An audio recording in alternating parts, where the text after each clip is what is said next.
The great breakout, right? The cats are like, we've been in this house for too long under the suppressive system of Ray and Kim.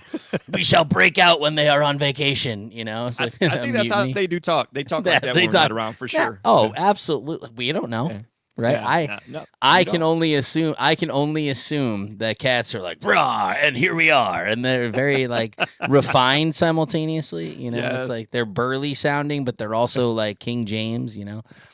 We have been set back, thy. I am tired of this. Come hither to me, and we will break through this wall. Hey guys, thanks for tuning into this episode. We are brought to you by our sponsors, that being Fearless Nonprofit. They are a small but growing ministry that seeks to help out the communities in need around them. They also have a biblically based trading card game soon to be released called Victory 7. If you want to learn more, check them out at fearlessnonprofit.org.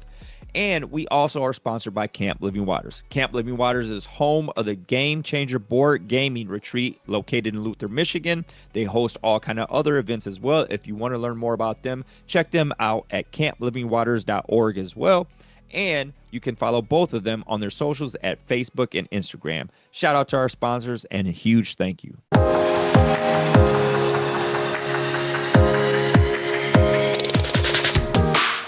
Welcome to the Christian Board Gamers Podcast, where we focus on Jesus, community, and board games. Let's have some fun.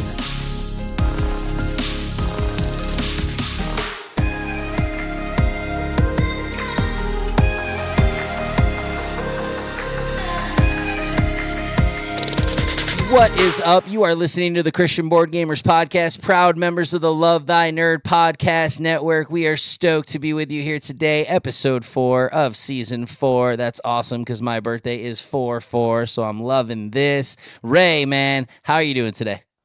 Joe, I am doing well. I kind of feel like I'm talking like Obama when he was. No, I'm doing all right, man. I'm a little tired, but excited to be here as always. I don't want to disappoint anybody. I'm excited to be here. Just coming off a little bit of a vacation, long drive. Just got home. I kind of feel like maybe this is what it feels like when you're a big celebrity and you fly from like coast to coast and you're doing podcasts and your itinerary is full. Because like I just got home, unpacked my bags, got the baby down, got my water, came down here, set up and started recording. I was like, this is what it feels like to make it. This is what it feels like to make it.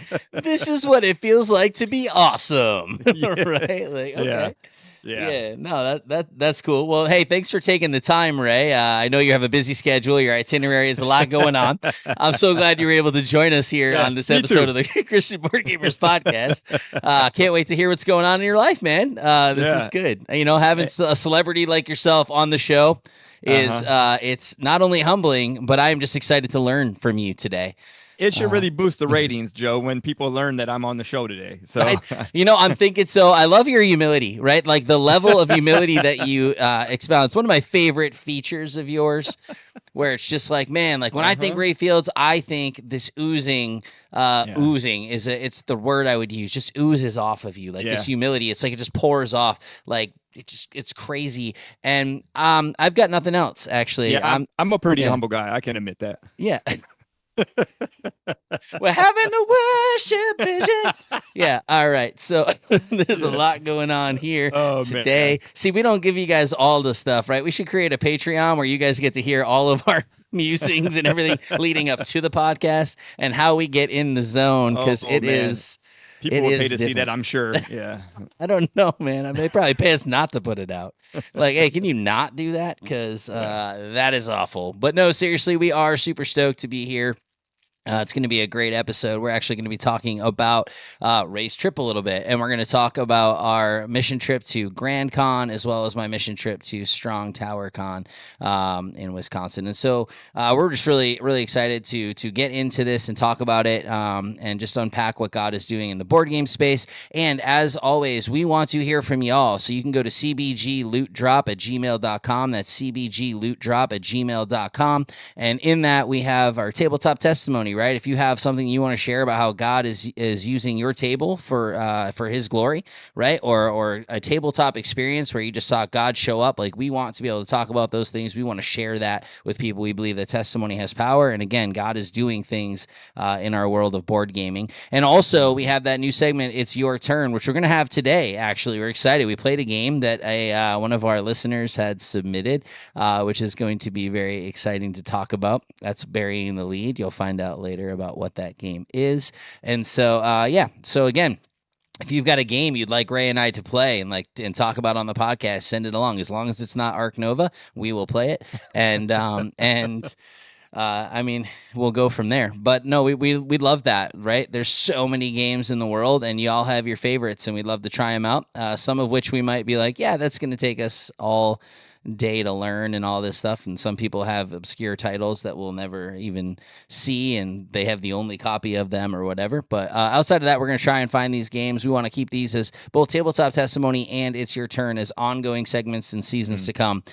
So it don't feel like you have to get it in on this season, but we really would love to hear from y'all in those areas. And we're excited. We have some more games to play. That just keeps us fresh, and also, who doesn't want to hear about their favorite game talked about by a couple of yahoos like us, right? Like, That's I right. mean, come on. I mean, excuse me, one yahoo and a super famous celebrity. I apologize. Some pretty big guys in the space, Joe. You know, Yeah. you're selling ourselves short here. Look, I'm losing weight, man. I'm working on being a smaller guy in the space, right? That's the thing. That's the thing. If you listen to our last episode, that matters. And I just want to say, as of this morning, I am down 9.6 pounds. Hey, man. let's so go. we are going. Let's get it. Let's get that's it. That's awesome. Congrats, man. Good work. Praise God. I mean, again, just the beginning of the journey. I've got 50 more to go. But the way I see it is, I've one day at a time. So super stoked for that. Yeah, man. So Ray, like you said, flying from coast to coast, appearing on 100 podcasts in 3 days, and just being crazy busy. Why don't you tell us about your life, right? Catch us up here, and what happened on your vacation and how all that went. Yeah, man, it does feel like I've been on 100 podcasts in a matter of 3 days, because I went down to Ohio to hang out with my wife and her family, and there were five children under 5 years old. Let's see. There was one 5-year-old, one 2-year-old, two 2-year-olds, a 5-month-old, and a 3-month-old. Yeah. And you know what? It was a good time.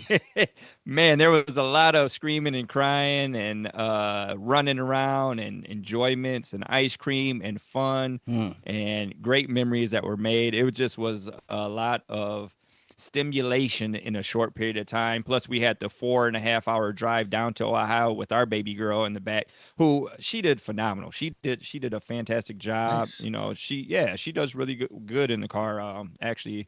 So very thankful for that. But yeah, it was a really was a good time. It's always great to see family and get together. We don't always get together. Now, this is my wife's side of the family, and so we don't always get a chance to get together as much as we should. So it was really a nice time. We were in an area that was pretty wealthy, man. There were some nice houses around there. It made me think about moving to Ohio. Yeah. Well, as a celebrity like yourself, I mean, you probably were just like, hey, this would be the spot. You know? Yeah. So, no, it was a good time, though. But the cool thing is my brother-in-law, him and his wife, they actually have enjoyed playing some games when they came over to the house. So I took Hughes and Q's, Mantis, a game called Blurt, and took those down. We got a chance to play some games, which was really cool. So actually, we spent the last 2 nights we played Hughes and Q's, which I had never played before, and I got as a gift from Grand Con, which we'll talk about here shortly. Pretty fun. Yeah. Although I will say, it's probably best played in a well lit room.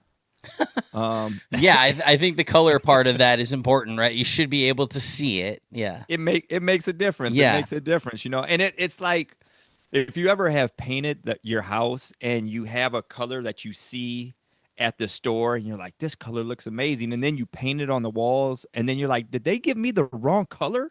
But then you hold the swatch on the wall and you're like, no, it's the same color. Yeah, Why yeah, does it yeah, look yeah. like that?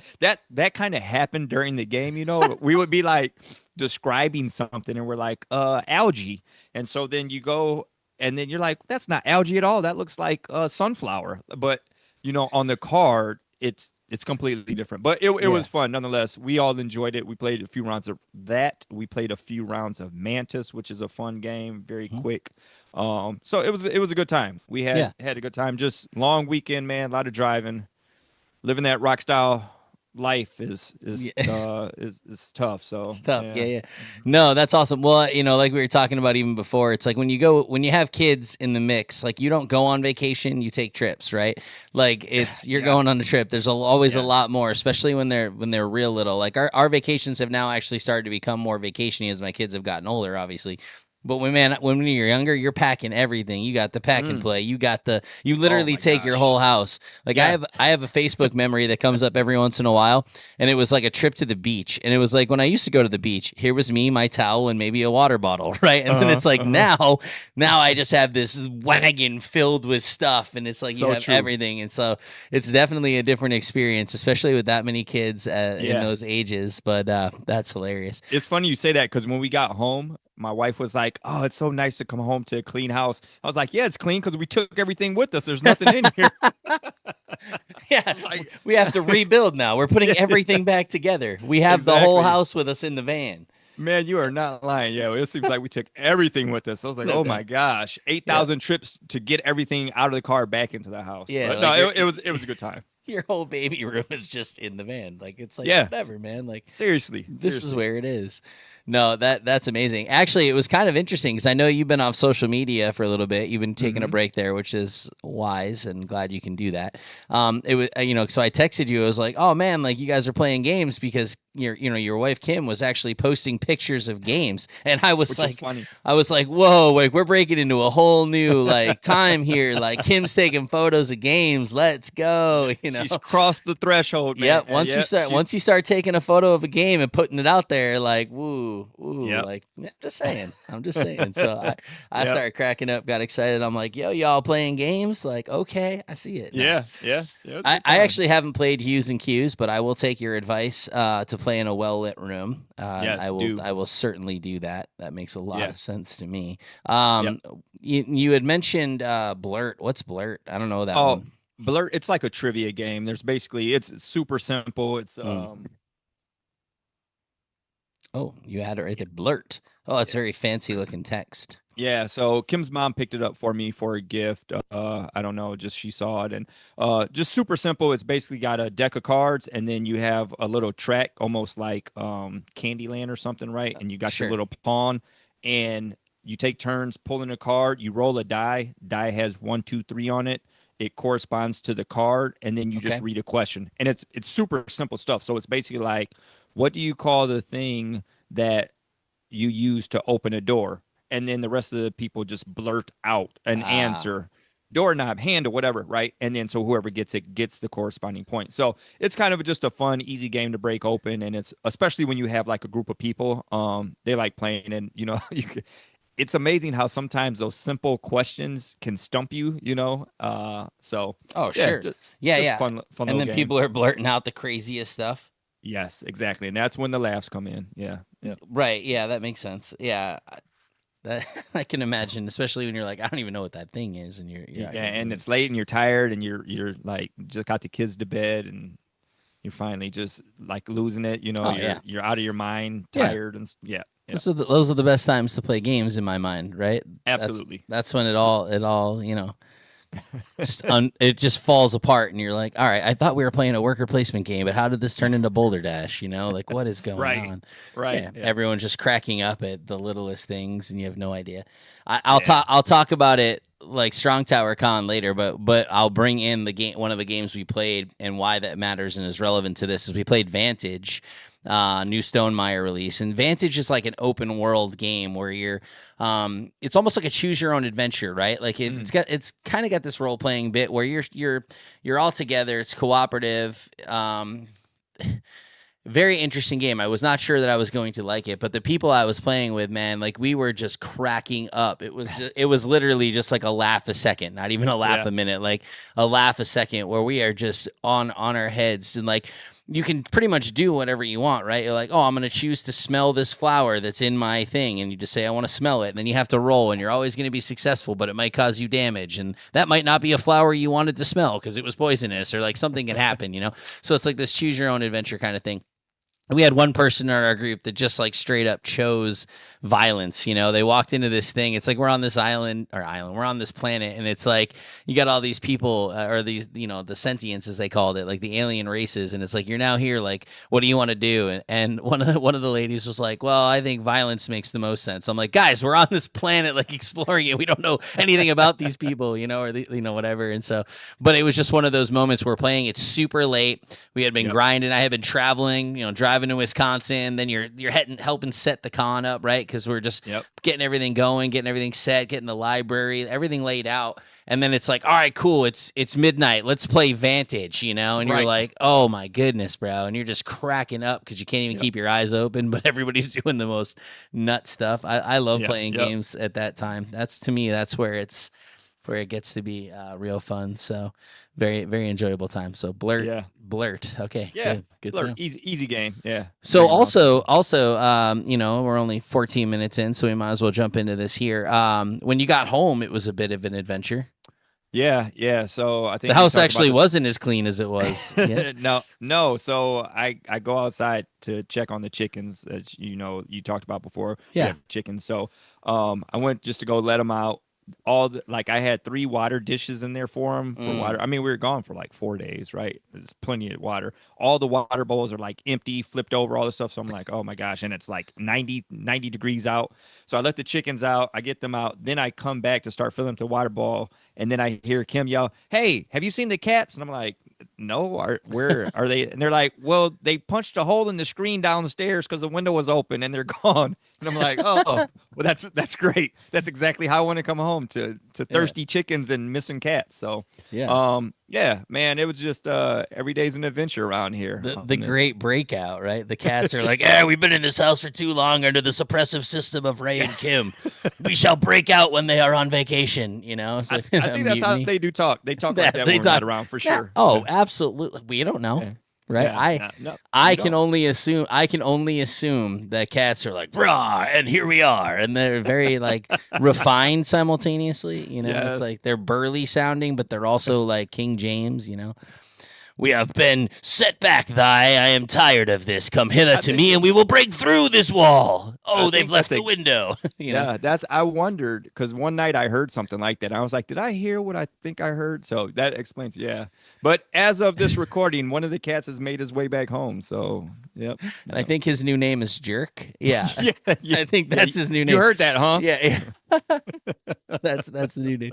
Cool. No, awesome. Yeah. Well, hey, glad you made it back safely. Glad you had a good time, and I hope all your cats return. I mean, you know, I'm not a cat person, but you know, I don't want them to be out wandering and trying to find other places to rule the world. So, cool.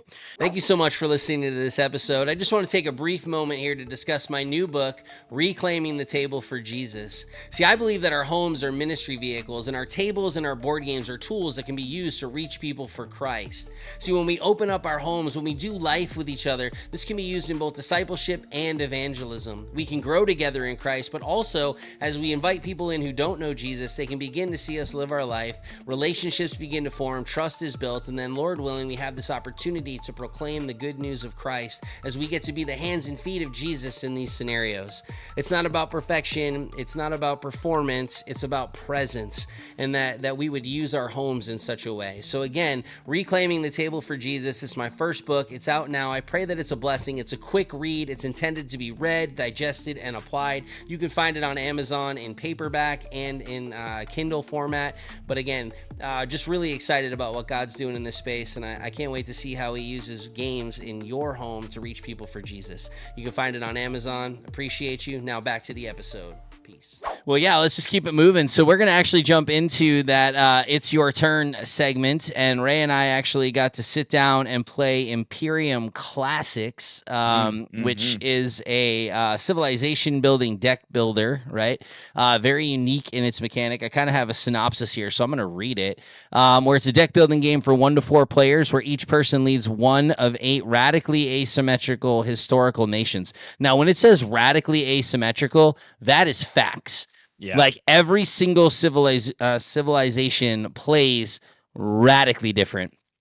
And I mean, you're still doing the same things, but what they're going for are different. Like that's the hardest part of the game. But we'll unpack a little bit of that in a minute here. So instead of a traditional, game board, you're developing your nations through their individual decks of cards, right? Typical deck builder stuff. You're purchasing cards, you're adding them into your deck. But there's just a lot of interesting dynamics.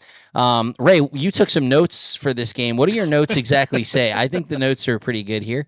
Yeah, they're very, very in depth. It says my first note was long teach. Long teach. My second was late play because we played late. Yeah. And my third was long turn. Those are all the notes I took on the game. Those are so in depth. Yeah, they're very riveting. I know. So let me explain a little bit.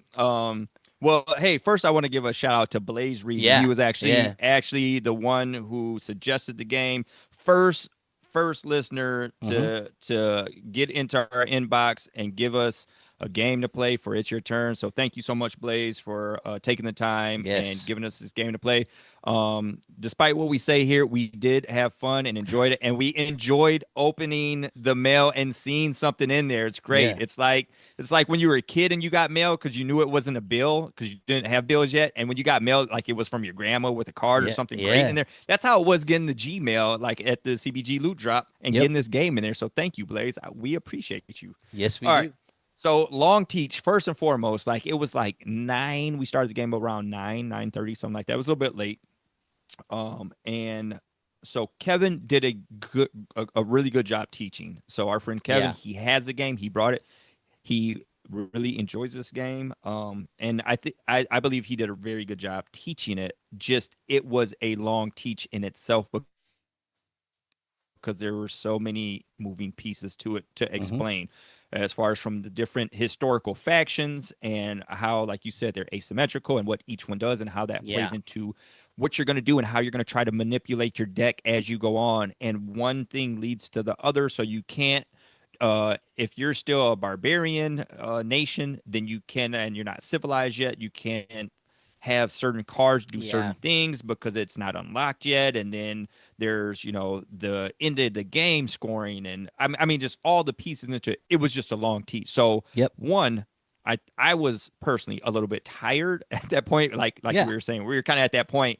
And it was not a party game where we're like laughing, having fun. It's like a historically accurate game made by historians that like strategically place these people here to give you some kind of in-depth experience for each civilization, right? And so like it's like watching the History Channel after you've been up all day and you're like, I really want to learn this, but it's, so anyways, it just maybe felt longer than what it was. But then so the late play, that's what that note was. And then it seemed like the turns took a long time to figure out in between. By the time I took my turn and it came back around to me, I felt like it was an eternity. I was like, man, we are making history here each time the turn is happening. My goodness. Sure.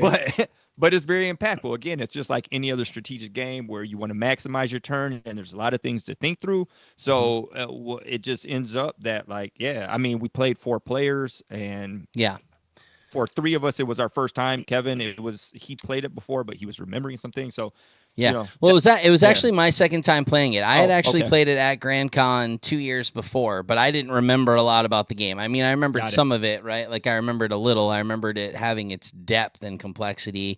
I remembered the basic, like, okay, I'm a barbarian, but once I become, an empire, then I have kind of a different thing, and I'm able to bring more powerful cards into my hand and all those kind of stuff. It's like you said, to the long teach aspect, there's a lot of symbols, there's a lot of things going on. That is a game in my mind that would benefit greatly from a player aid.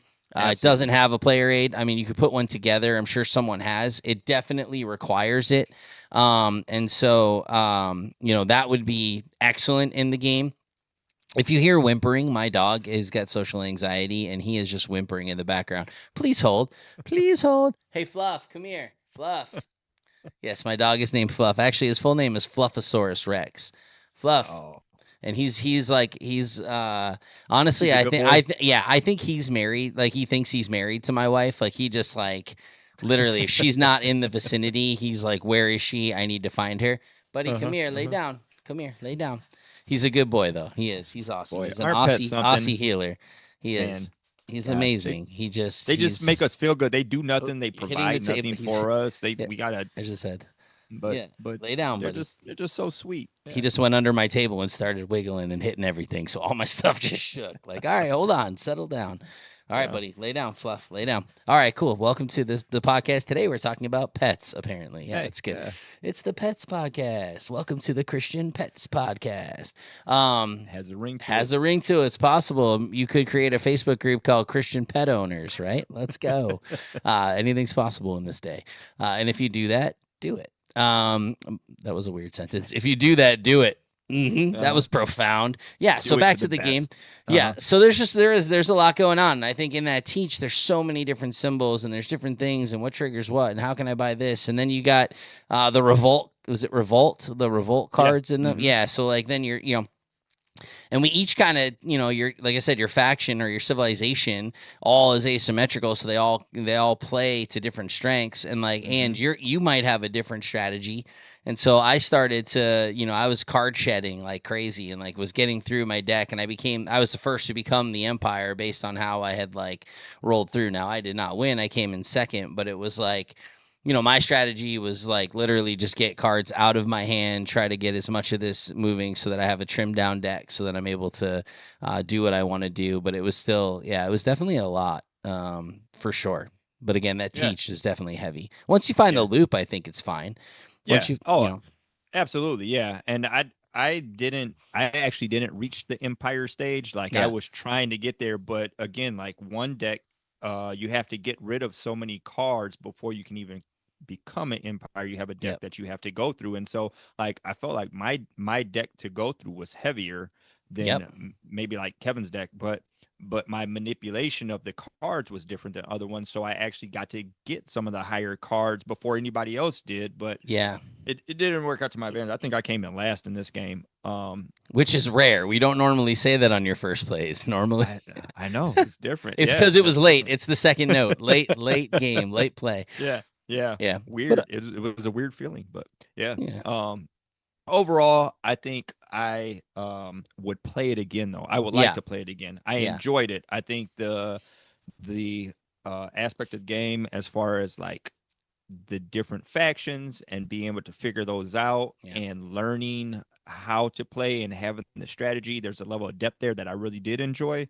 I did enjoy the movements and the deck building of it, and just the pace of play I'm sure would pick up once you played with people that knew how to play. So I would definitely play it again. I'm not saying I disliked the game. I thought it was good overall and something that I would definitely play again for sure. Yeah, no, I agree. Again, like I said, it's my second time playing, but it had been 2 years in between, so I did not. It was almost like the first time again, right? But I had a little bit more context. That is definitely a game. I think that if you're playing it and you're playing it consistently, that you're going to just understand it and you're going to be able to like do it, with no problem. You're just going to be able to move in that. You know what you're doing, and then you could try other civilizations and be like, oh, this one plays remarkably different. But yeah, no, definitely. Again, excuse me, I'm with you. I want to play it again. I think it definitely has a lot to offer. It's fun. I like it as a thinky deck builder. Not every deck builder is like crazy thinky, right? Like that one, you actually have to like think through your strategy. What do I want to do here, and how do I want to do it, and how does my deck work, and what are my cards doing, and Yeah. all that. So yeah, no, Imperium Classics, yes, Blaze. Thank you again for the nod in the "It's Your Turn" section. So it was fun. Again, I think we'll play it again. It'll be good. And so I know Kevin likes to get it to the table. He doesn't get to do it as much, so being able to sit down with him and play it. So yeah, we should play it again. get a little better understanding, come back, and then do another Yeah. review after we're like, okay, now I got some sleep, I got some food, I'm like ready to go. We Yeah. had a long teach. My notes will look different. It won't say long teach and long turn, maybe late play. It'll be different. So yeah, Might actually have real notes that like actually speak to the game. Yeah. exactly. That's good. Well, what's funny about that is we were preparing, and I was like, "Ray, do you feel like you can talk through Imperium? Do you remember it enough?" And he goes, "Yeah, I took notes." And I was like, "Oh, that's awesome! I didn't take notes. Like that's amazing. You took notes." And he's like, "Yeah, they're super good notes. Long teach, late play, long turns." I was like, "Oh, this is gonna be amazing. It's gonna be so good." So yeah, so that's awesome. Wrote it down.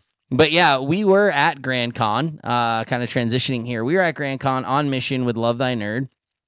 It was pretty cool that Ray was able to join, so that way we could talk about this in not just me saying, "Oh man, being on mission with LTN, you should come out on mission," but to actually be able to have a dialogue. And what I thought would be super cool in this is to not just have a dialogue, but even like as your no, yes, to have a dialogue, but as your first time going on mission, especially with Grand Con, because it's a little different, right? It's like a small to Mm-hmm. mid-sized convention. It's not like going to Origins. Each convention has its own different kind of vibe and feel, especially with LTN. Now that I've done more of them and I've seen kind of the larger ones and in these smaller to mid-size, it's different. I thought it would be good just for us to have that conversation, pros, cons, things that we kind of were working through and all that, Yeah. and just kind of talking through some of the games we played and the people we played them with and going through that process. And so, obviously we want to paint a realistic picture of what it looks like to go on mission in the board gaming space. And that's not Mm-hmm. always easy. Mm-hmm. And ways that myself and others through Love Thy Nerd, how we're trying to really refine this and dial it in more, right? This is a process. And so these kind of conversations I think are super valuable. And so, yeah, so we got there the Thursday before the con started on Friday, which was awesome. We got to meet a bunch of other volunteers that just kind of volunteer at Grand Con on their own, right? They're not associated with LTN or anything. They're there volunteering. And, we have the orientation meeting, get the lay of the land, break bread together, which was awesome. And just hanging out. And then that night, we all got together and played a game, or a couple games. I know, Ray, you had to dip out just because you had to work in the hospital in the morning. And that was a bummer, but understandable. People's lives need saving. And so, yeah, there's that. But then just kind of building that like camaraderie and being able to then come into the mission field. And these were all first time missionaries on the team, with the exception of myself. Right. So we had a team of 8 of us, and everyone other than me, it was their first time on mission with LTM, but the first time on mission in this space, period. Which is awesome, right? Like, I was pretty amazed that people stepped in. My wife got to join us, which was really cool. I love getting to serve with her and her to be able to kind of experience what this is and even see why it excites me in a lot of ways. And so, yeah, so Ray, let's kind of like clock in this dialogue here and kind of just take it from your perspective. First time volunteering, missionary, LTN. What was your experience? What does this look like? Yeah. So it was an eye-opening, good experience to have, man. I'm glad that Yeah, I was there. Because even speaking with you about this and you talking through this and about what you do in LTN and hearing about you speak about other cons that you've gone to, I didn't fully understand, I guess, and grasp like the gravity of what was going on and yeah, being on mission and what it meant like to go into the space and fully understand like the need to go in this space, which I think is probably true of other people who don't fully understand the aspect of reaching this population of people. yeah, So like, normally I was talking to Kevin about this in the room. Normally when you go on mission, you're thinking of like you're doing a mission trip in an underserved population, a right, population that doesn't have resources or they don't have, children, or you're in a different country or things like that. This isn't necessarily the case.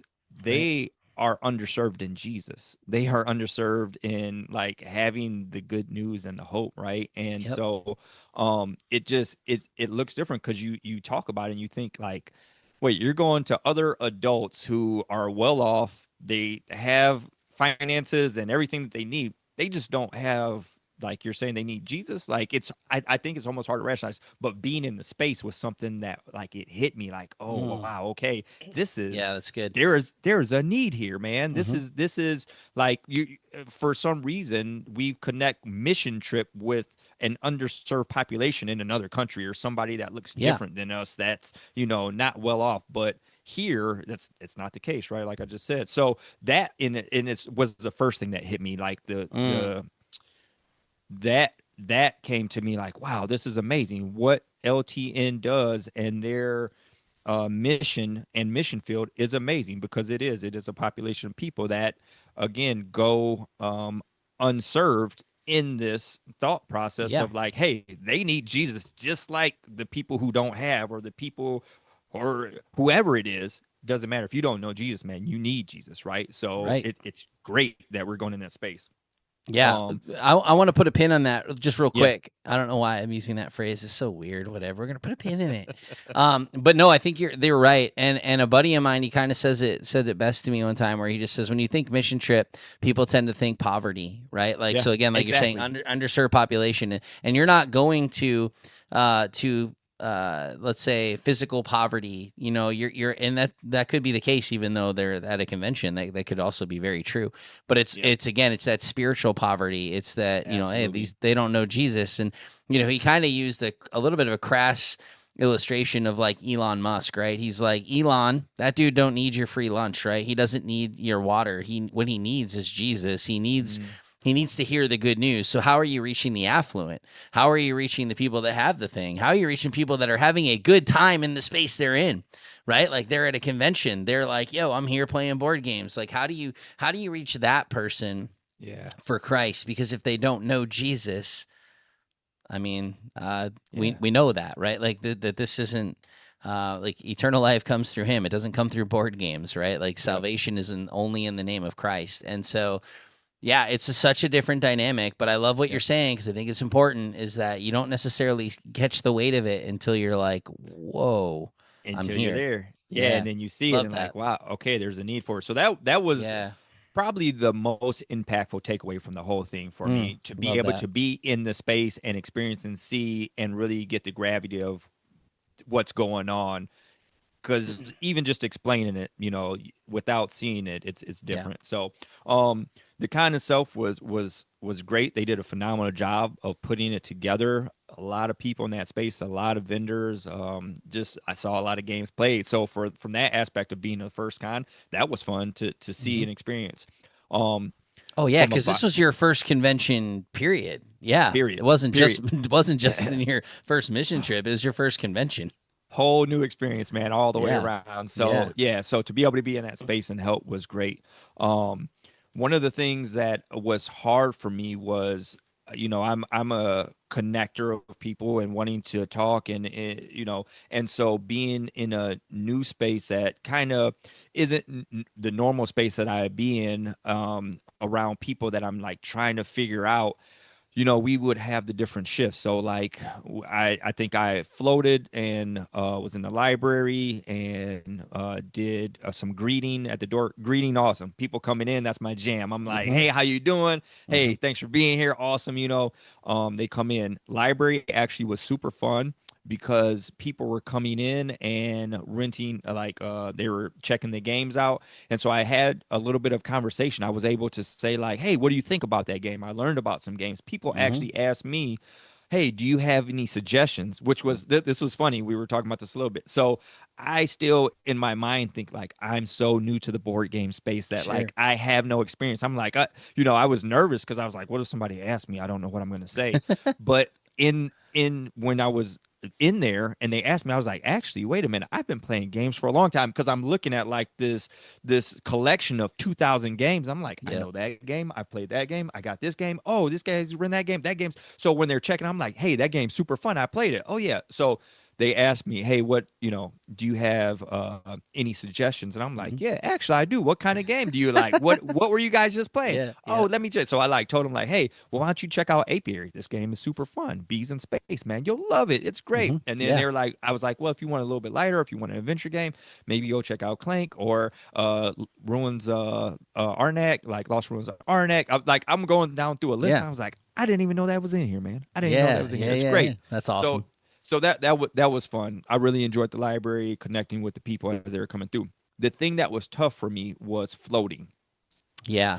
Now, as floating, just so the listeners know, like basically we have the volunteer shirt on and we're walking around and we're just kind of checking on people, seeing if they need anything, making sure the vendors are good. You're just kind of walking around having conversations, which in theory sounds great from a volunteer standpoint and from somebody who is on mission trying to give the hope.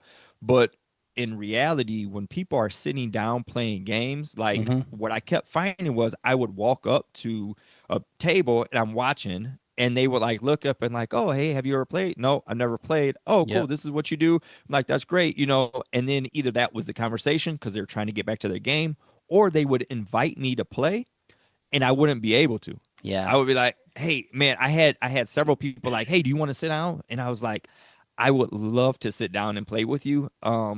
But I have to like I'm on shift. I gotta keep walking around. But thank you. You know what I mean? So Yeah.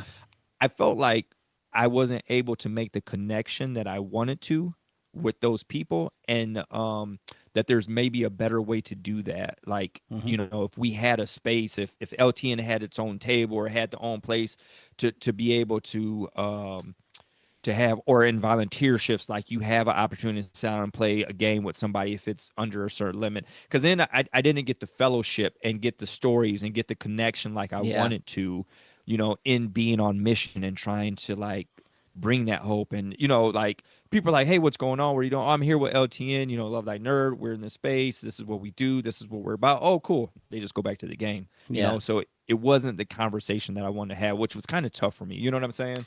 Yeah, and I would think that floating can be very difficult, especially your first time. Yeah. What I did notice in what you did, which I thought was cool, is you started shifting your attention to the other volunteers and you started talking with them and like, connecting with them and kind of pouring into them. And then I'm like even like with Kevin when he was floating, he went and focused on the vendors and he was going and talking with them and pouring into them. And so like I think people started to kind of get that dynamic a little bit differently. Maybe while I'm floating, the table isn't my spot, right? So much, Right. Right. but it's going to be the volunteers. It's going to be out here and making sure the vendors have the things they need. And like some of the stories that came out of that were phenomenal, right? Like there was Yes. one vendor in particular that like Kendra, who was on mission with us, and even Kevin, he had a similar like this vendor just opened up and it just turned Yep. into this like amazing conversation and connection, and then that just continued throughout the weekend. And so like those dynamics definitely happen. Floating can be a tough shift for sure. Where you're not, when you're at the library, you're connecting. When you're greeting, you're connecting. You're in those spaces, and it's just nice. If you're manning the line or doing registration, like there can be these moments to connect. And I view it too as like do all things with excellence. So even if I'm floating, I still want to Absolutely. carry and bear the light of Christ. To Yep. your point, one of the things I've been talking about with Grand Con, and one of the things that I really want to see us pour into in these like small to mid-sized conventions, and again, Grand Con, you get 2,500 people plus, like so it's not small, but Yeah. compared to like where I was at Strong Tower, which was just over 400, which again, completely different vibe, but still stellar. We'll talk about that in a minute. But like, I've been talking with Grand Con and some of these other spaces, and it's very similar to like what we did at Tantrum Con about having Love Thy Nerd run a hot games area. This is Mm. what I did at Tantrum Con. This is what we did at Strong Tower, and really leaning into this space so that our volunteer shifts, if you will, are running the hot game section. There's no floating. There's no, I could be in the library if they need help and all those kind of things, but it's really centered on this table, this space, teaching these games, connecting with these people. Because what I found when we do that is that it really opens up and unlocks the future gameplays. Because now we're teaching somebody a game. They're like, oh, this was awesome. You're having fun with them. You're really pouring in.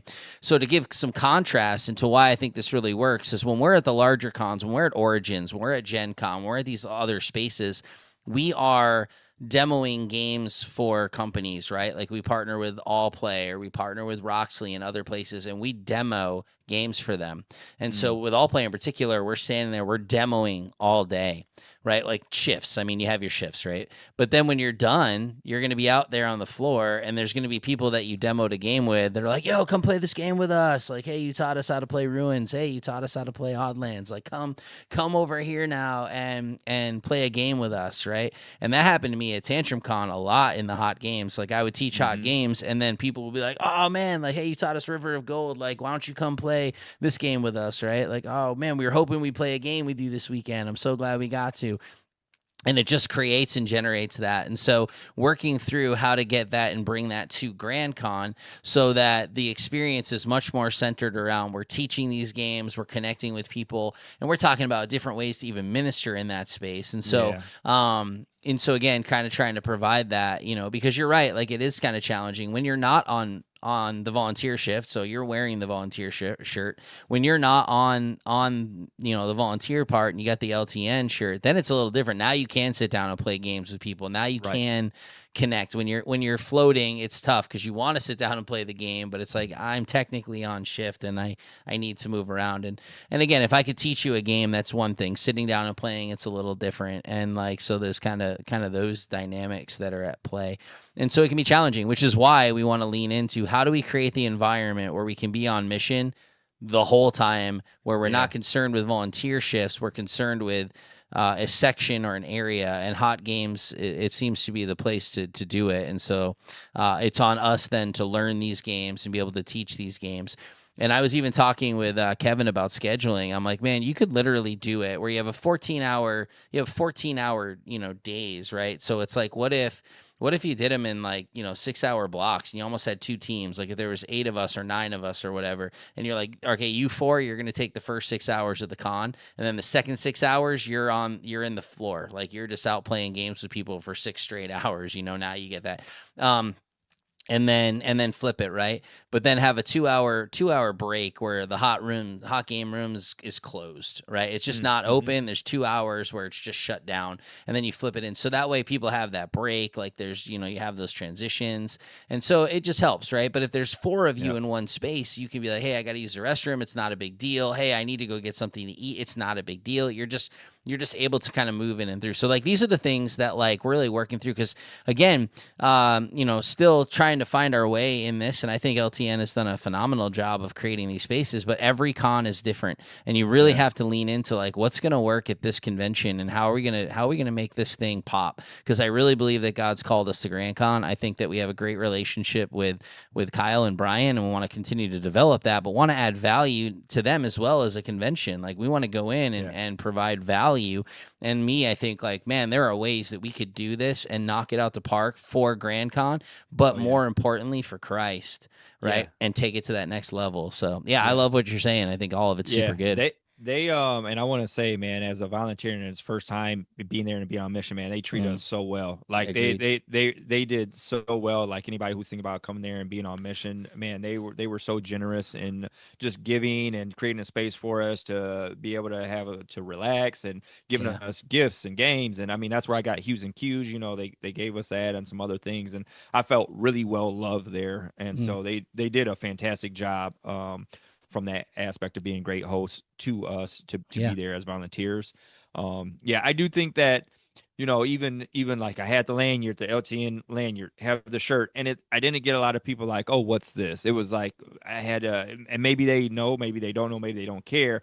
It just seemed like, they were focused on the gaming aspect. And so you see a lot of shirts with a lot of different things. And, you'd see people say like, oh, you're with that group, Yep.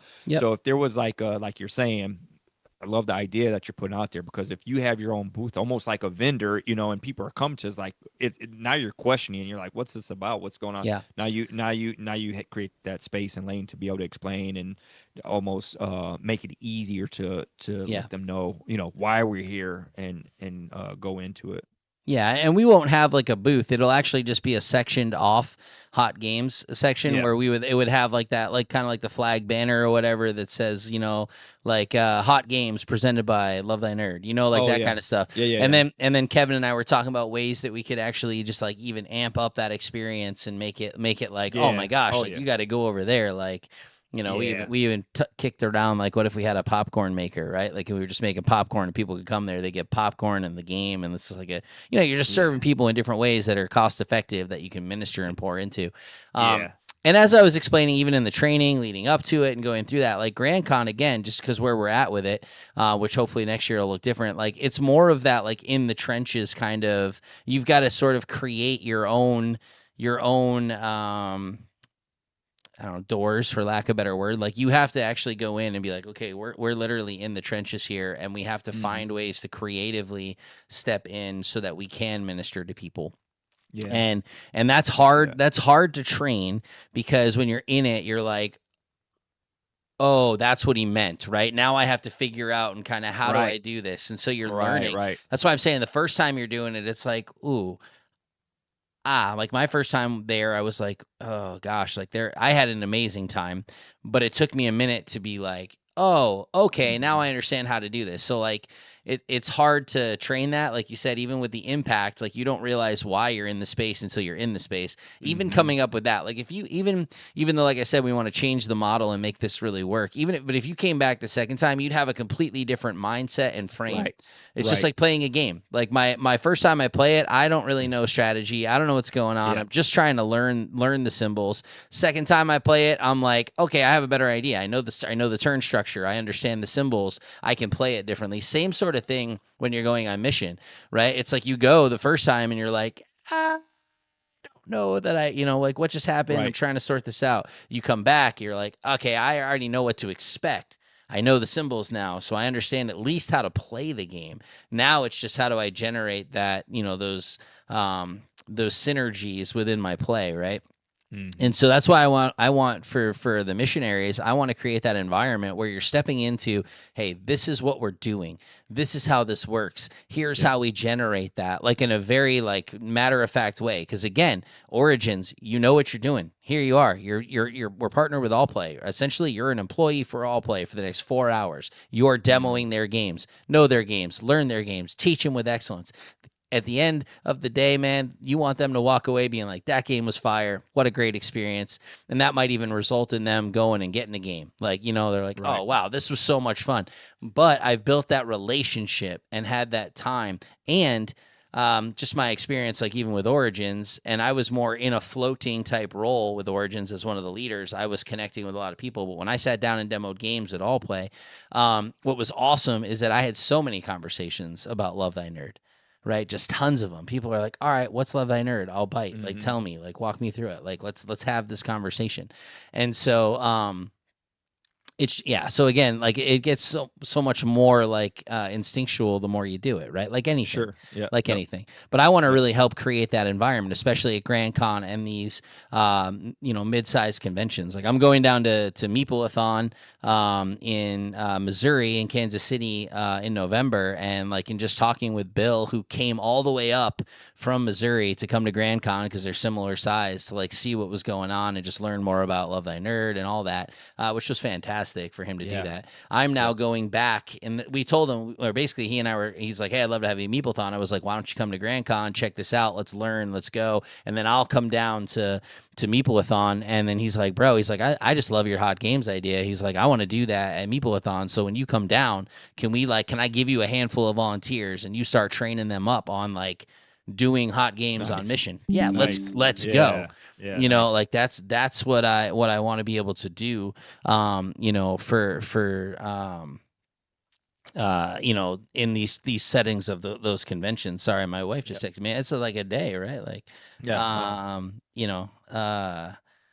hold on one second. Ooh, boo, boo, boo. Yeah, cool. All right, welcome to Interact. But when she texts, man, I respond. Good husband.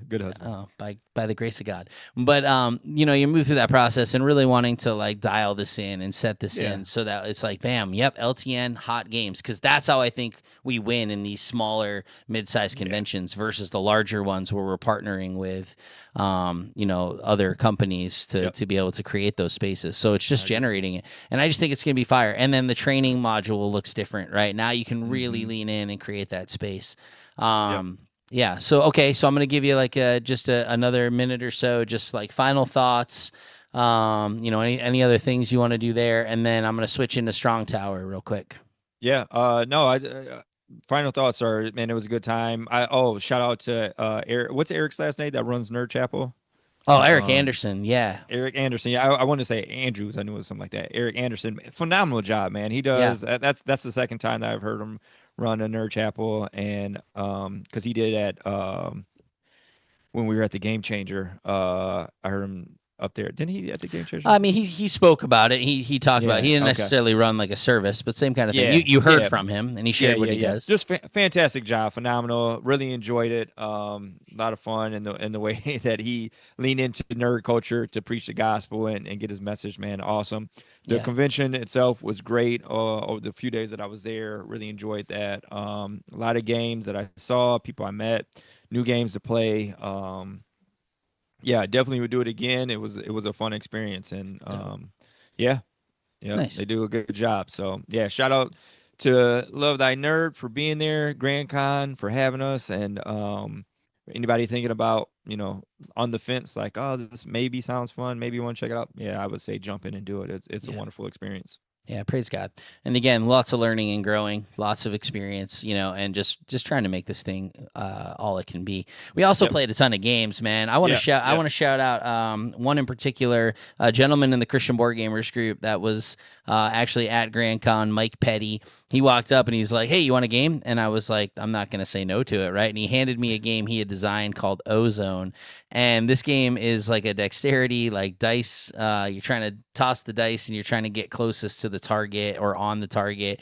And we played it with a couple other people. Ray and I did, and man, what a fun little Yeah. dice! Literally a dice chucking game. Yeah. It was an absolute blast. And at first, like I opened it up, and I'm like, this game came with like yarn, like it came with string, and I was like, what are we supposed to do? And Ray being the rulebook guy, he figured it all out. Yeah. Yeah, Yeah, measuring yarn there. yeah. Yeah, it was fun and it's super simple, man. That Yep. that box was so small and had 3 targets and 2 arrows to make your starting line, and then Mhm. your couple dice and easy rules, and it was a lot of fun just for in a small package, man. I liked it. Yeah. It was just a great thing, and we were just kind of throwing. People were walking by, like, "What are y'all doing?" And they're just like, because we're literally chucking dice, trying to get them close. But there were these like moments, and then I loved even the rule that like closest to the back edge. You know what I mean? Like if Yeah. you could like that Uh-huh. was a really cool thing, and I'm like, oh man, like once we figured that rule out, it kind of changed the Yep. dynamic. And the way we were playing on the table, we put a box at the end so like we could say like, okay, the closest to the box, and we were like getting all super in, and we're measuring Oh with man. it was It got serious. It got really it serious. did, but it was a lot of fun in general. So shout out to Mike for creating a Yeah. super cool dice checking game that's Ozone. There's also a pirate version which I'd be really curious to check out. Yeah, I Really? know, right? Uh, Yeah. So again, just really, really dope. Wanted to mention that because A, he's in the group. B, very kind of him to say, hey, you want a game, and just handed it to me for no charge, which was super dope. Didn't have to do that, but it was really cool for him to do that. And again, we played it, didn't even know what it was, had no idea. It was like, let's play this guy's game, man. I mean, if he's gonna give it to us, we're gonna play it, and just had a lot of fun with it. And I'm excited even to break it out with my kids. Just haven't had the time. oh yeah, But they'll love it. They'll oh love it. my goodness, dude, that's gonna be a family gem right there. And so Yep. Ozone, Mike Petty, definitely check that out. So that was super cool. Yeah, but we played a bunch of other games as well. So there was a lot going on. But I want to pivot because we're kind of pushing up into that hour here. So yeah, Strong Tower Con in Wisconsin was phenomenal. It was a team of 4 of us, and then Michael, who you met at Grand Con. You've met him before at Game Changer, I Yep. believe, and all that. So Michael actually made the trip to just attend the convention, but Oh, nice. naturally he kicked it with us a lot, and just which was really fun. But yeah, Con, it was a little over 400 people. What's dope about Strong Tower is the board. All those who put it on, they're all believers. And even at the end of the convention, like they talk about their faith, like we're Christians, like we love Jesus, we want this to be a place that glorifies Him, which is really cool. I thought that was awesome. Yeah, it They is. they partnered with Safe Families, which if you don't know anything about Safe Families does some really amazing work, like to just help young people that are in bad situations get in better ones. To put it very 40,000 foot view. And they partner with them, and there's like a charity and a raffle. Really, really fun environment. But what was awesome is that I got to go. So Drew and Sam, they're a married couple. They're on fire for nerd missions, right? And they were leading the trip, and then myself and this gentleman Kevin were there, just supporting them and doing this. And we got to do the hot games, but I got to see how they led the trip and how they handle hot games, which was great for me because, like I said, putting these things together and trying to really fine tune this space, it was just some really awesome stuff. And I taught for the weekend. I had 2 games that I was teaching, and it ended up really being 4 games that I ended up teaching. But I taught Skyrise and SETI. And again, Skyrise might be a little bit out of the hot game thing, but it was not. Like, people really wanted to play it. So my events were getting full up, and it was just a lot of fun. And that was just something we were like, hey, you know what? We have it. I think this game is still stellar, and I think people want to play it. And we were right. SETI, still hot. And it was super fun teaching SETI. I really enjoyed it. It's a very heavy game. It's a long teach and long turns.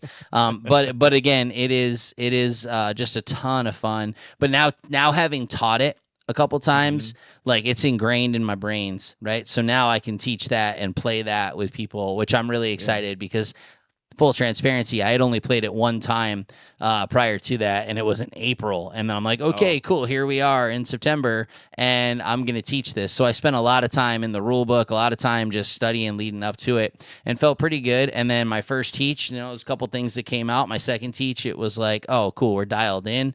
And now I feel like, okay, I understand this game, and I understand it well. And it was just a lot of fun. And it helped that one of the people I was playing with or teaching, she was not picking up what I was putting down. So it was like every turn, it's a long game. So every turn for 4 hours, it was like, okay, so what do I do? And at the end of the game, she won. And everyone's like, man, you didn't know what you were doing, and yet you won. And I was like, it may have been because I took every single turn for her for 4 hours, right? And they didn't even finish the game. We had to score it in the 4th round instead of the 5th because it was just taking way too long. The second group, man, I taught them. By the end of round 1, they knew what they were doing. I could walk away. And another game I ended up teaching a lot of was a place for all my books. And man, we're going to have to get that to the table, you and I, and just really be able to lean into the talk. But that was it's presented as a cozy game. I think that's not true. I think the theme is cozy. I mean, you're an introvert. That's the theme, right? You're an introvert, and you're basically just organizing your collection of books. And reading them and that kind of stuff. And what I thought was really cool was the social, the currency is a social battery. So as you go into town, you're spending your social battery. It's very, very cool. But we'll play it and we'll talk more about it. But that game is puzzly. Okay. Cozy games, man. I think like Gentle Rain. I think like these games that are just like, just one step above activity. They're not. Like, it's cozy. It's just, I'm just doing a thing, and I'm sitting here like my brain is like, oh my gosh, I need to get that book over there and do this over here and all these things. And so very puzzly, very fun, and I taught it a number of times. I actually picked it up at Grand Con where I played it. Picked it up there. Yep, did get that, and because it was the last deluxe copy they had. It was awesome. It was actually the last copy they had. And I was like, this is going to be a hot game. And sure enough, man, I taught it like 4 times at Strong Tower. I'm really glad I picked it up. It was so much fun. Loved teaching it. Had a lot of fun with it. Just a great, solid game. So just be on the lookout for a future episode where we talk about it. And then the other one, man, was Mythical Dice, bro. Like, I know you hear mythical and you're like, hey, the theme really is super benign in this game. You could have made it whatever. You could have been like, it's robot dice. Like, it doesn't matter. It could be any theme. Like, it literally is Skull King Light. It's a trick taking dice rolling game.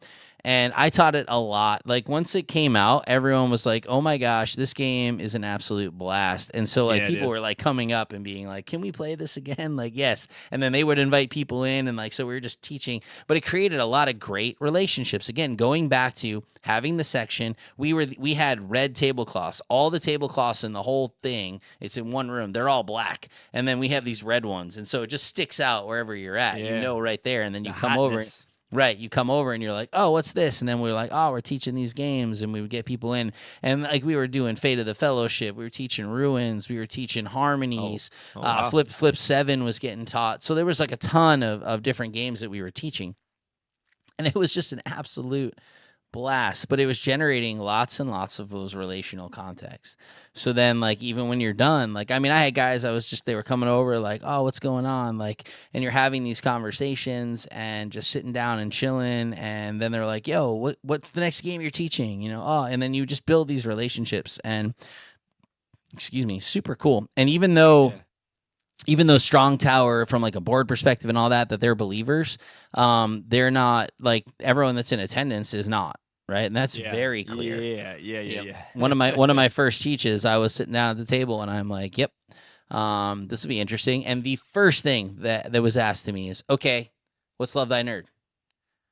And I was like, "Hey, man, we're a faith-based 501c3 nonprofit that seeks to or that exists to be the love of Jesus to nerds and nerd culture. Like, we just want to represent Jesus well, and here we are teaching the game." And they were like, "Well, okay then." And they didn't get up from the table. They didn't walk away. Like, we just sat down and I taught them the game and they played it and we had a great time. And again, I literally took every turn for this lady, and it was fine. But again, like, to me, it's like, now, we were able to kind of get let's say, the elephant in the room in some regards out early and then still have a good time, to the point where they walk away from that table. They're like, man, thank you so much for teaching us. We loved it. That was a blast. They're not like, and again, you would say from a worldview perspective, very much opposed, right? To, like, they're on the opposite end of the spectrum. Like, we're diametrically on opposite ends here. And so, but yeah, that's the people you want to sit down with. You want to be able to show the love of Christ in those moments. Like, so it was awesome, dude. Super good. I more I go on mission with Love Thy Nerd, the more I get excited about it, because I just see the space, and like you said, the impact and who we're sitting down with and how we can do it, and want to help generate those spaces. And doing it at Strong Tower, and the contrast from that in Grand Con, just having that section and how powerful it just turns out to be. We had so much fun, man. God, and I'll share this final story, like, and then we're gonna kind of end here. One of the dopest things about it is, with Strong Tower, is there's not a lot of food from walking distance. Like, you have to not travel far, but you had to travel a little bit. But we actually ended up, like, doing most of our meals in the hotel. Okay. And the hotel had a special menu for, like, lunch or whatever, and they weren't, like, overly crazy priced. Honestly, I was relatively surprised. Reasonable for where you were. Correct. It was reasonable. Like, you weren't like, oh my gosh, I just paid $25 for a burger. Like, that wasn't happening. But we ended up having the same waitress for like 3 days, right? So, like, now we're starting to, like, she was there, like, all the time. And so now you're starting to like, develop conversationally, right? And, like, I mean, you know me, so kind of right out the gate, I'm already like, like, we're just having fun. And then it just creates that dynamic. And on the third day, I asked her, I said, her name was Danielle. I said, Danielle, do you ever get a day off? Because I'm like, you've been here every time we're here. Like, do you ever get a day off? And she kind of laughed. But then from there, I don't know why this question triggered this, but just asking her that question, she then began to just pour out, like, just boom, shared her life story with us, man. And, like, yeah, dude. And we just learned so much about her. And she had a bout with cancer when she was 26 and all, like, the ins and outs. And again, you know me, and I read the room, and, by God's grace, I have an ability to discern a situation and be able to ask a question and not have people look at me like I'm crazy. And I think that's a gift and a blessing. And so I asked her, I said, hey, with everything you just shared, right? Everything you just shared, I said, where are you at with God? Right? Just asked, very simple. I said, I know, I get it. Maybe it's a weird question. I said, but where are you at? And she, she kind of shared, and, it wasn't like, she didn't give me like an answer, right? It was just kind of like, I think she said, you need to believe in those moments. You need to believe in yourself. You need to trust the doctors and believe in them. And you need to believe that God wants to heal you. I was like, okay, yeah, cool. Doesn't answer the where you're at with God question so much, but it's where she was at. Yeah. And I said, yeah, no, cool. And then we kind of talked for a little bit longer. And I said, hey, I know you're working. Like, she'd just been chilling with us, like, here now for 15 minutes, right? Mm-hmm. I said, I know you're working. And so I totally understand if you say no. I said, but I'm just feeling really led to just to ask this. I said, is it okay if we pray for you right now? And she was like, yes, absolutely. And so right there, and I mean, we were kind of in the back corner, so I can't say in the Man. middle of the restaurant. Like we were Yeah. we're in the back corner, and we were just able to pray for her. And like, Wow. when we're done, she's crying. She's like, oh my gosh. And then we're laughing and finishing the conversations. But it was like, man, like, God had us even there, not just to minister to the board game community. Like we got to pour into this lady. And again, like if anything, she's walking away being like, man, these were Christians that were funny. I had great time with them. I loved serving them. And then they just flat out were like, tell me about your life. Again, do you ever get a day off? Turned into a whole life story. They're engaged. We're having this conversation at the end. They're asking me about God, and then they're praying for me. Yeah. What she's not doing is walking away from that and being like, these Christians were awful. They were judgmental. They sucked. I hated them. Right? Like instead, she's got to think differently about like, okay, man, they're giving glory to Jesus. They're talking about Jesus. They prayed for me to Jesus. I don't know. Super dope. So it's like, I view that as like, I'm on mission everywhere. It doesn't really matter. Yeah. But like, Yeah, absolutely. What a cool way to end the trip. Like this is our final like lunch Amazing. together, and like God is just like bam, and we got to do that, and so cool. And so just being out in the community, man, and being out with people and vibing, God will do things. So yeah, amen. Yeah, to that. yeah, Amen cool. To that. Yeah, praise God. And again, played a ton of games. Yeah, can't go wrong there. Yeah, nope. Yeah, it is. It is a great mission. One more story here because you made me think about the story at Grand Con there. The burrito story is what we're gonna name it. The burrito story. Okay. Yeah. So I brought some burritos. Oh yeah. So yeah, because I get hungry, right? And I was like, oh, they're probably gonna be full. So like I literally like made like some steak burritos before I came, and you guys were sat down and playing, and one of your friends there, she was there. She apparently didn't get any food and was late. She didn't want to leave. She didn't want to go by herself. I was going to my shift. Now it's kind of weird. This is twofold. And so it's amazing. And the reason I want to share this story is because it's awesome to reach people who don't know Christ, but God is so good to, give us as a body like encouragement to each other as well. And that's what the story is, right? And so I before going to shift, I had to change my shirt from the Love Thy Nerd shirt that you have on to the Grand Con volunteer shirt. Well, I had it in my bag, but I was like, had 5 minutes. Now the room is like 7 minutes away. And I was like, I'm just going to run to the room to get like a quick breather and grab some snacks, change, come back. So at first I wasn't even going to go. I ended up going, get to the room, grab my snacks. I grab a burrito, a couple other snacks. And then before walking out the door, like I just felt like, man, I need to grab 2 burritos. So I grabbed 2 burritos, which, I could eat 2 burritos. I'll say that. But yeah. And these were like not just regular burritos. These are like steak burritos that you had made at home. Steak fajita burritos that I put love and time and energy and effort into. So I come back and I'm just starting my shift. I walk around. I see you guys sitting down. There's 4 of you. You're playing Mistborn. And I'm like, hey, and I see you have a couple snacks there. And I was like, oh, hey, you guys playing? Oh, that's great. Awesome. You guys need anything? No, we don't need anything. Oh, hey, I got some more snacks. Anybody needs some snacks? I got some. And you guys are like, no. And I'm like, I got some burritos if anybody needs a burrito. And you're like, you got burritos? You're like, hey. And what was her name? Her name's Jessica. Yep. Jessica. And so you're like, hey, actually, Jessica hasn't eaten. She missed dinner. She's here, like in the game. She doesn't want to leave. She didn't want to go out by herself. Like, I was like, well, I got an extra burrito. Like, she can have it. And she kind of was like, and so I didn't know that you had been trying to give her snacks beforehand. And she was like, no. Them. Wasn't taking them. She had like just got a bag of beef jerky that I saw that she had just opened up there. And I was like, no, seriously. Yeah, she finally took it. It had been like a while. I'm like, look, you're going to eat this. Yeah, it's like 7:30, 8 o'clock at night, right? At this time. And she hadn't ate since breakfast. And so I give her, I'm like, seriously, you have it? I have another one. Go ahead and have it. It's not warm, but I there's this in it. I hope you enjoy it. So I walk away. Later, you come back and then you tell me that if you want to share what she said to you. Oh, my gosh. Yeah. I can't even believe we're going to end it on this story, which is fantastic. So longer podcast, rock it with us. This was so dope. Man, she started eating the burrito. And I started crying like at one point, like tearing up big time because she just looked at me and she just said she had the burrito close. She had eaten some bites and then she just kind of started praying, right? Like right there, just like quietly in herself. And then her and I locked eyes and she just goes, my Father loves me. And I was just like, like, yes, like, amen, right? Like, that's amazing.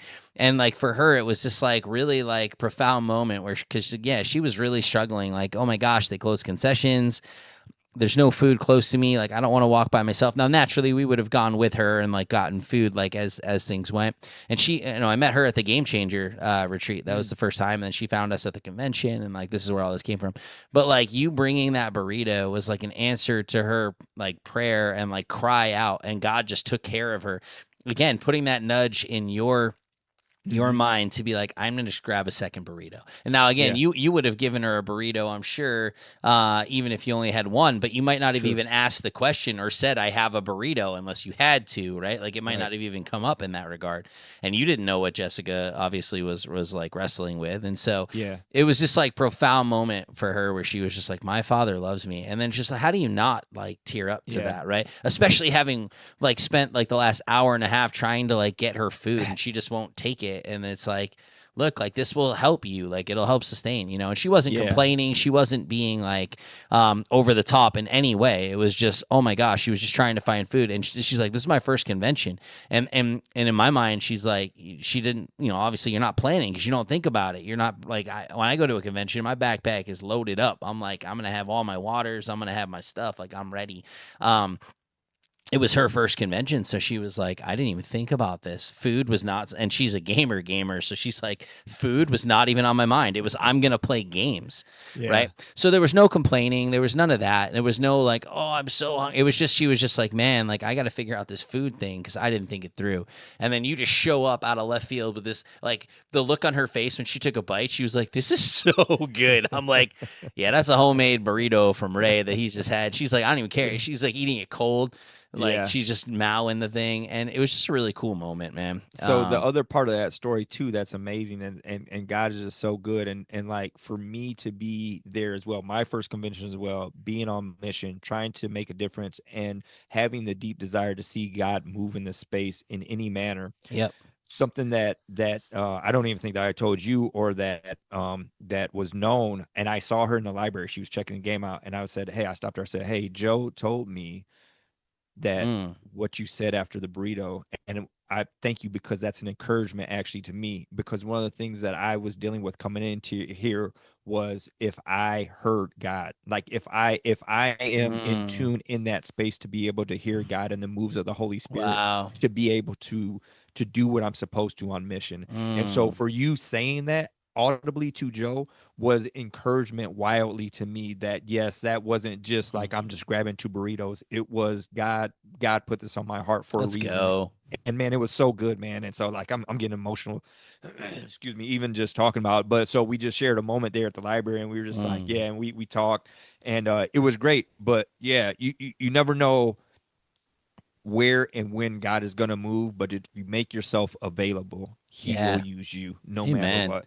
Man, that's even more. I love that, dude. Yeah, I didn't know that. Thank you for sharing that. That's so dope.